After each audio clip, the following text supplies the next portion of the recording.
আসসালামু আলাইকুম। বিসমিল্লাহির রহমানির রহিম। তাকওয়ার সংজ্ঞা: আল্লাহর নিকট জবাবদিহিতার ভয় নিয়ে, অর্থাৎ কিয়ামতের দিন আসামির কাঠগড়ায় দাঁড়াতে হবে, এই ভয় নিয়ে অন্যায় কাজগুলো পরিহার করে জাহান্নাম থেকে বাঁচার নাম তাকওয়া। তাহলে তাকওয়ার অর্থ দাঁড়ায় তিনটি: ১. ভয় করা, ২. পরিহার করা, ৩. বেঁচে থাকা। তাকওয়ার পারিভাষিক অর্থ: হজরত আলী রাদিয়াল্লাহু তাআলা আনহু বলেন, তাকওয়া বলতে চারটি জিনিস বোঝায়। ১. আল্লাহর নিকট জবাবদিহিতার ভয় করা। ২. কুরআন অনুযায়ী আমল করা, অর্থাৎ কুরআনে বর্ণিত করণীয়গুলো গ্রহণ করা ও বর্জনীয়গুলো ত্যাগ করা।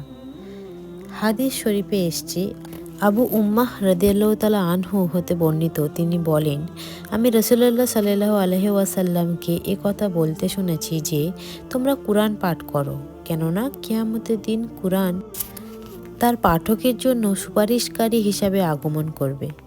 ৩. অল্পে সন্তুষ্ট থাকা, অর্থাৎ চেষ্টা করার পর আল্লাহ যা দেবেন তার উপরই সন্তুষ্ট থাকা।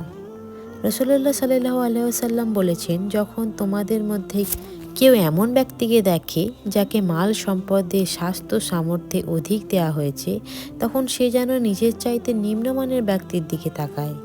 আল্লাহ পাক আমাদেরকে শোনা এবং বলার থেকে আমল করার তৌফিক দান করুক, আমিন। ভিডিওটি ভালো লাগলে চ্যানেলটি অবশ্যই সাবস্ক্রাইব করুন, লাইক, কমেন্ট, শেয়ার অবশ্যই করবেন। ধন্যবাদ।